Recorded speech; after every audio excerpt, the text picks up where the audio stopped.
long before protein powder had a label, and long before anyone measured calcium in a laboratory, there was a milk, thick and white, poured from clay for 3,000 years because it contains 4 times more calcium than your protein shake.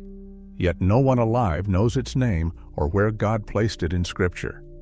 By the end of this, you will know the verse, the science, and how to bring it to your table. But I am not going to tell you what it is yet, because first, you need to see the hillside it came from. You need to feel the dust under your feet and the wool against your hands. Stay with me. Picture the hill country of Judea just before dawn. The sky is not yet blue. It is pulled gray with a thin line of gold pressing along the eastern ridge. The air is cool and dry, and it carries the smell of wild sage and limestone dust and something warm and animal. Below the ridge, a narrow trail cuts through the rock, and moving along that trail in the half-light, you can just make out the shape of a flock. 15 ewes and their lambs pressed together, bleating softly, climbing toward the upper pasture where the wild thyme grows between the stones. A shepherd walks behind them. He carries a staff in one hand and a leather sling in the other. His feet are bare against the cool stone. His cloak is woven from the wool of the animals in front of him. He has been walking this trail since he was a boy. His father walked it before him. His grandfather cleared it with his own hands before the first stones of Jerusalem were laid. In the ancient Near East, sheep were not livestock in the modern sense. They were the household itself: wool for clothing, meat for feasts and sacrifices, skin for water bags and tent coverings, and milk. Milk every single morning and every single evening for the entire lambing season. A family's flock was its bank account, its pharmacy, its grocery store. If you lost your flock, you lost everything. There was no safety net. There was no backup plan. There were only the animals and the land, and the God who provided both. Archaeologists at Tel Arad, in the northern Negev, and at Beersheba have uncovered sheep bones and ceramic milk vessels. These date to the early Bronze Age, roughly 3,000 years before Christ. These were not decorative objects placed on a shelf. They were work tools, stained dark with the residue of daily use. The rims were worn smooth from thousands of mornings of pouring. Lipid analysis on fragments from these sites confirmed traces of animal milk fat. The vessels had been buried in the earth since that ancient time. People were milking sheep and storing the milk in clay before the pyramids of Giza reached their full height. Before Homer wrote a single word, before iron replaced bronze on the tips of spears. That is how old this milk is. That is how deep it runs. And this was not an occasional thing. This was not a special event reserved for feasts or offerings. This was the rhythm of every single day. Before the sun rose, a woman would kneel beside a ewe in a stone enclosure and place a vessel beneath her. Her hands were rough and practiced. She could do this in near darkness, by feel alone. The milk came warm and white, and so thick it coated the walls of the jar like cream. She did this every morning before anyone in the household was awake. She did this every evening while the bread was baking on the clay oven outside. Twice a day, 7 days a week, for the entire lambing season. And from that milk, she made everything her family needed to survive the dry months. When the fields turned brown and the rain did not come, and the stored grain ran low, the milk was still there. Not all milk was the same in this world. Cattle need flat pasture and abundant water, and the hills of Judea offered neither. The terrain was steep and rocky, cut through with dry wadis and covered in scrub. Cows were rare here. They belonged to the lowlands, to Egypt, to the broad river valleys. Goat's milk was common in the hills, but there was a third milk, richer, thicker, creamier, the milk of the flock itself, the milk that came from the same animals that gave wool for warmth and meat for feast days.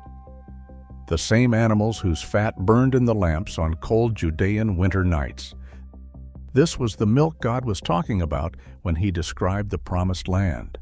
Not a land of gold, not a land of jewels, a land flowing with milk and honey. Exodus chapter 3, verse 8. The milk was not metaphorical. It was literal. It was the milk of the flocks that grazed the hills of Canaan. It was the white stream falling into a clay jar at dawn. And the people who drank it every day did not need a label to tell them what was inside. Your grandmother may never have milked a sheep, but if she grew up in the Mediterranean, she knew this milk. In the hills of Greece, in the villages of southern Italy, in the stone houses of Lebanon, she made cheese from it. She stirred it into yogurt so thick you could stand a spoon in it. She pressed it through cloth and rolled the curds into balls. She stored them in olive oil with dried herbs from the hillside above her house. She did not call it a superfood. She just called it breakfast. And she was eating the same way families ate in the time of Abraham without ever reading a single verse about it. If she grew up in the highlands of Ethiopia, she knew it too. In the pastoral lands of northern Kenya, in the dry scrublands of Somaliland. Her family kept fat-tailed sheep and milked them every single day before the sun was fully up. The milk went into gourds and calabashes, not glass bottles. She did not need a study to tell her that her children had strong bones. She did not need a doctor to explain why her mother lived to old age without a single fracture. She just knew. The milk told her everything the laboratory would take 3,000 years to confirm, but what was hiding inside that milk, what no one measured until modern science finally looked, is the reason you are watching this right now. The milk is sheep's milk, the milk of the flock. Let that land for a moment. Not goat's milk, not cow's milk, sheep's milk. And it is not just any milk. It is the milk God named by source when he described what he gave Israel. Deuteronomy chapter 32, verse 14. The Song of Moses, God is recounting what he provided for his people in the wilderness and in the promised land. Curds of the herd and milk of the flock, with fat of lambs, rams of Bashan and goats, with the very finest of the wheat. This is not a parable. This is not a metaphor. This is a provision list. And sheep's milk is named explicitly. The Hebrew word is tson. It means flock. And in the pastoral vocabulary of ancient Israel, the flock meant the sheep. When Abraham welcomed 3 visitors under the oaks of Mamre, he served them curds and milk. Genesis chapter 18, verse 8. He took curds and milk and the calf that had been prepared and set it before them. Scholars at the Associates for Biblical Research and food historians like Nathan MacDonald have studied this. In the pastoral economy of Abraham's time, the milk most readily available from his flocks would have been sheep's milk. It was the richest he had, and he offered it to strangers because hospitality demanded the best you could give. Isaiah chapter 7, verses 21 through 22. In that day, a man will keep alive a young cow and 2 sheep, and because of the abundance of milk that they give, he will eat curds. Think about that for a moment. Even in times of scarcity, God provided through the milk of sheep, even when enemies pressed in from every side and the people were afraid. 2 sheep were enough, not a storehouse of grain, not a treasury of silver. 2 sheep. That is all it took to sustain a household through the hardest season. Now, when most people think of sheep, they think of wool, maybe lamb chops on a holiday table. Almost nobody thinks of milk. And that is exactly the problem, because sheep's milk is not just another dairy product sitting beside the almond milk and the oat milk on a trendy shelf. It is the most nutrient-dense milk any domesticated animal produces. Richer than cow's milk, richer than goat's milk, denser in protein, in calcium, in nearly every micronutrient that matters for the human body after the age of 50. and the ancient world knew it long before any laboratory confirmed it. So if this milk fed Abraham and sustained Israel in the wilderness, why is nobody drinking it? If it was rich enough for God to name it when describing the promised land, why has it vanished? And why is your doctor still telling you to drink cow's milk instead? Here is where it gets interesting. Do not skip this part. Remember what I told you at the beginning. 4 times more calcium than a protein shake. Now let me show you why that number matters. Calcium is what keeps your bones from thinning after the age of 50. It is what your muscles need to contract without cramping. It is what your heart needs to maintain its rhythm, beat after beat. It is what your nerves need to carry a signal from your brain to your fingertips. And after 50, your body starts absorbing less of it from food. That is when the fractures begin. The joint pain that wakes you up at night. The stooping posture that makes you feel 10 years older than you are. The fear of a fall that never used to cross your mind. 1 cup of sheep's milk delivers approximately 473 milligrams of calcium. That is according to the United States Department of Agriculture Food Data Central Database. By comparison, a typical unfortified whey protein shake mixed with water delivers only about 100 milligrams of calcium. Picture it this way. Line up 4 protein shakers on your kitchen counter. Fill each one. Drink all 4. You have only just matched the calcium found in a single cup of this ancient milk. 4 times more calcium from a milk that shepherds have been drinking since the Bronze Age. And that is just the beginning. Sheep's milk contains nearly 15 grams of protein per cup, while standard cow's milk contains about 8. That is nearly twice the protein from a glass of milk most people have never even heard of. And this is complete protein. Every essential amino acid your body needs, present in a single cup. No blending, no mixing, no scooping powder from a plastic tub. Vitamin B12, the nutrient that keeps your nervous system firing, your energy levels steady, and your memory sharp as you age. Without enough of it, the fatigue sets in first. Then the tingling in your hands. Then the fog in your mind that makes you forget why you walked into a room. Sheep's milk delivers significantly more B12 per serving than cow's milk.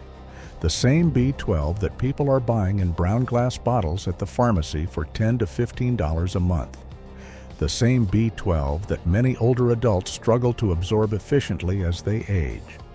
Traditional diets that included nutrient-dense foods like sheep's milk provided a natural source of vitamin B12. Riboflavin, vitamin B2, the nutrient your cells need to convert food into usable energy. Sheep's milk delivers more of it per cup than cow's milk, more than goat's milk. And you have probably never seen it mentioned on a single label in the dairy aisle, because the dairy aisle does not sell sheep's milk.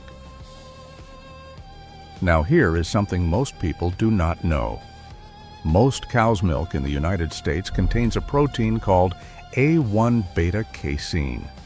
Some research links A1 casein to digestive discomfort, bloating, and low-grade inflammation in people who are not technically lactose intolerant. They blame dairy.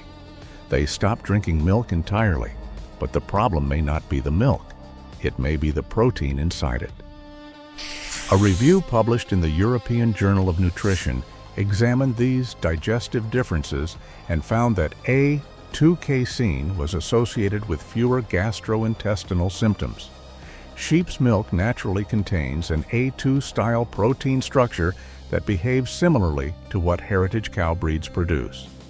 The same gentle protein premium A2 milk brands now charge double for at the store.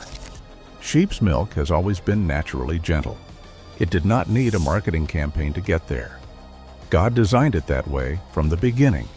Sheep's milk also contains higher levels of conjugated linoleic acid, CLA, a fatty acid studied for its anti-inflammatory properties and its role in supporting healthy body composition. People spend $20 to $30 a month on CLA supplements sold in capsule form at health food stores. Sheep's milk contains it naturally in every single cup. A study in the Journal of Dairy Science confirmed this. Sheep's milk fat contains higher concentrations of short-chain and medium-chain fatty acids than cow's milk. These are the fats your body absorbs more easily and uses more efficiently for energy. They do not sit heavy in your stomach the way long-chain fats do. Now picture this. You are standing in the supplement aisle of your pharmacy on a Tuesday afternoon. Fluorescent lights humming overhead, rows and rows of plastic bottles with labels so small you need reading glasses to make sense of them. You reach for a calcium bottle, $12. A B12 bottle next to it, $15. A tub of protein powder on the bottom shelf with a picture of someone half your age flexing on the front, $25. You put all three in your basket and walk to the register. That is more than $50 a month. 3 separate products manufactured in a factory, all designed to replace nutrients that were never missing from the original food. 1 cup of sheep's milk delivers exceptional levels of natural calcium, rich complete protein, and essential B12, all in one single whole food.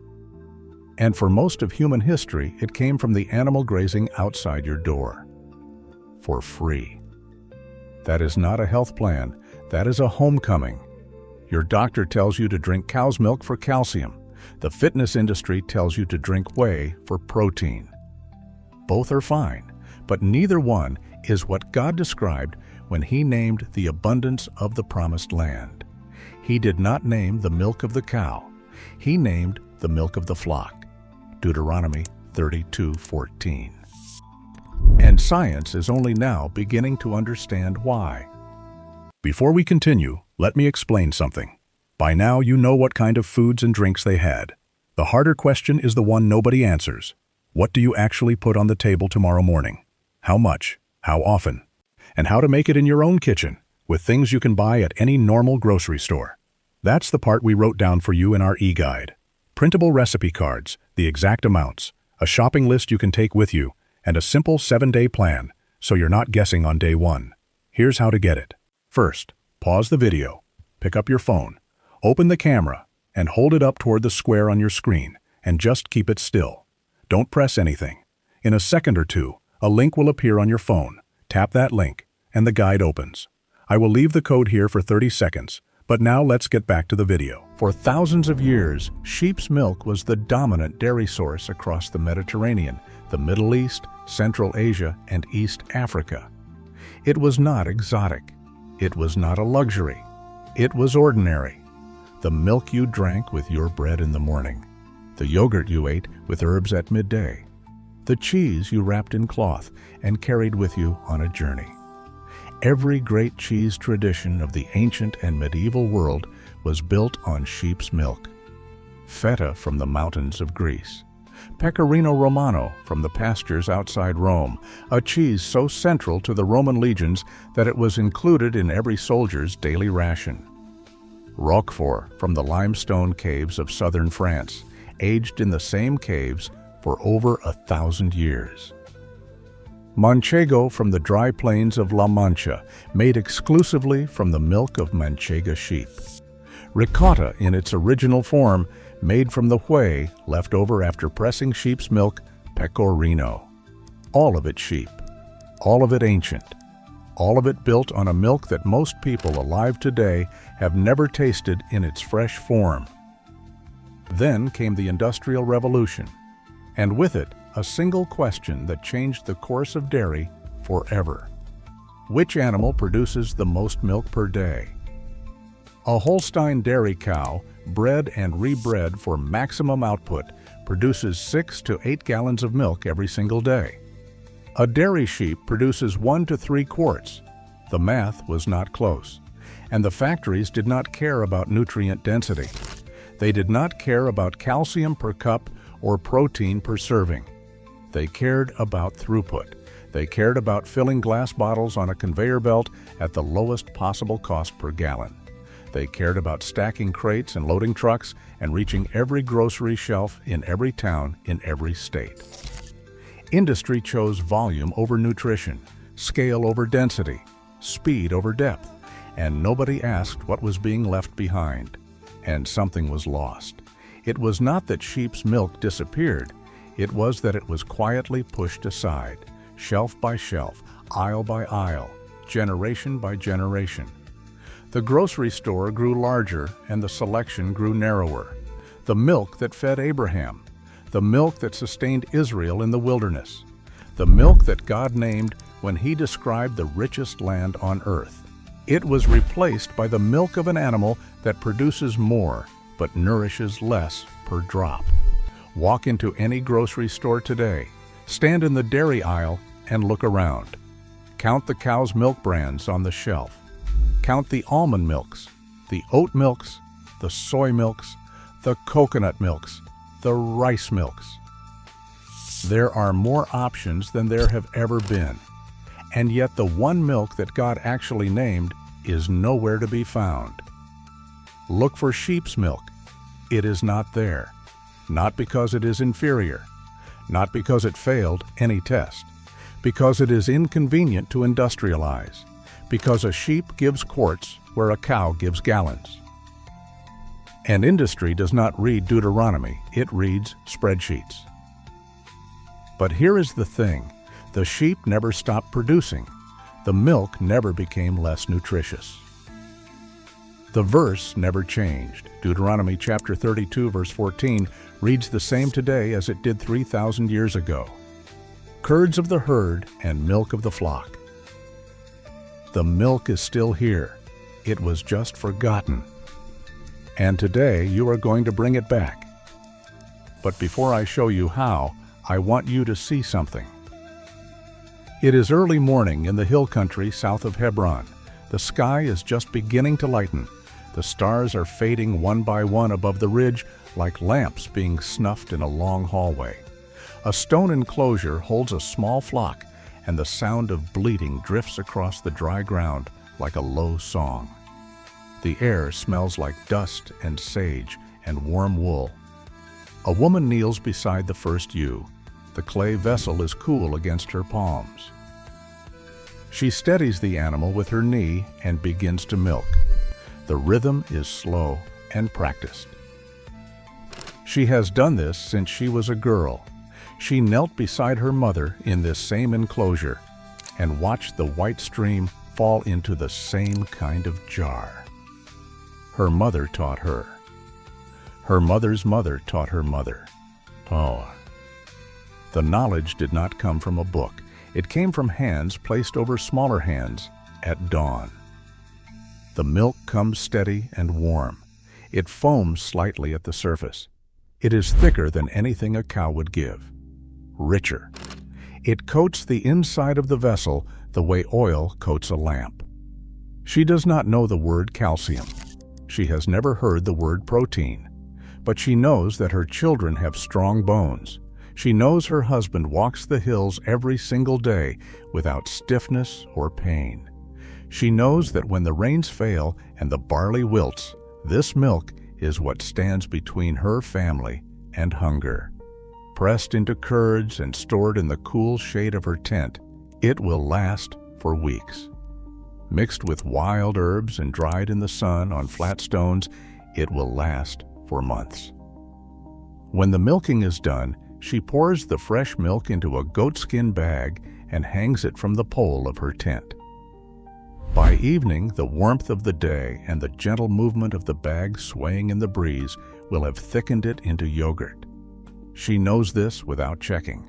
She knows the feel of it when she presses her hand against the bag.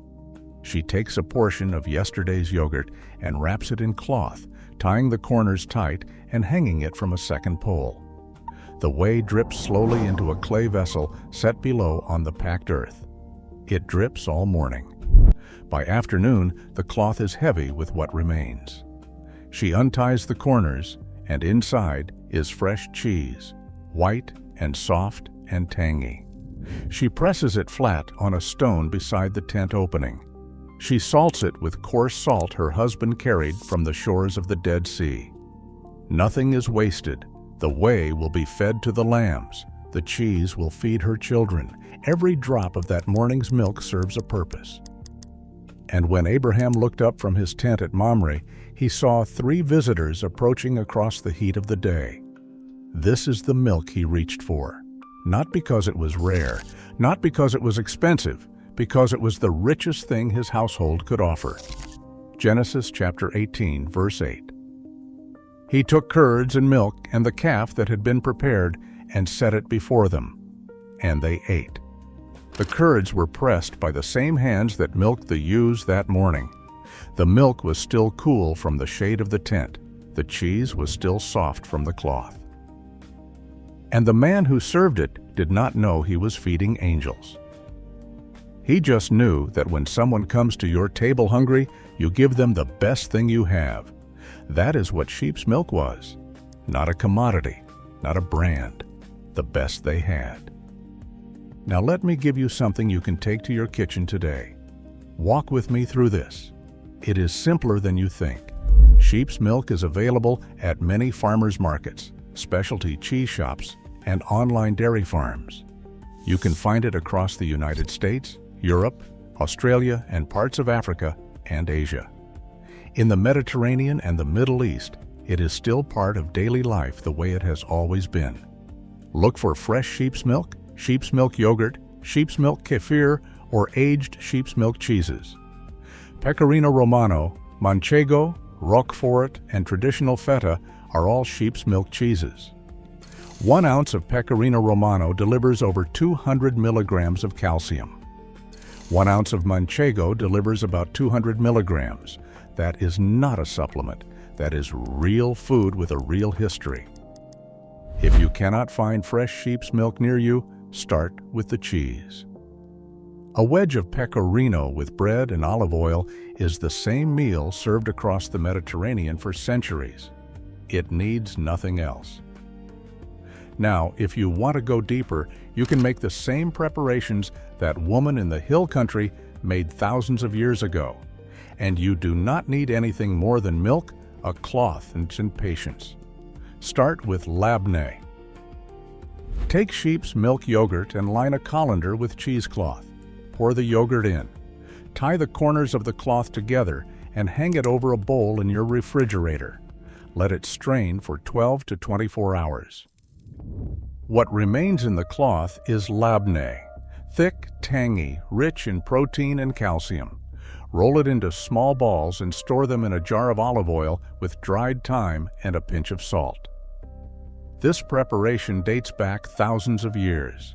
It tastes the way the hills of Judea smell at dawn. To make fresh sheep's milk cheese, warm 1 quart of sheep's milk slowly in a pot to 180 degrees. You will see small bubbles forming at the edges, but do not let it boil. Add 2 tablespoons of fresh lemon juice or white vinegar. Stir gently and watch. Within minutes, the milk will transform right before your eyes. The curds will begin to pull away from the liquid, white clouds forming in a pale green sea of whey. Strain through cheesecloth into a bowl. Press the curds lightly with your hands. Salt to taste. You will have fresh cheese ready to eat in 30 minutes. 3 steps. Heat, acid, strain. The same method that has been used since the earliest days of pastoral life. No factory, no machinery, no ingredient list longer than your hand.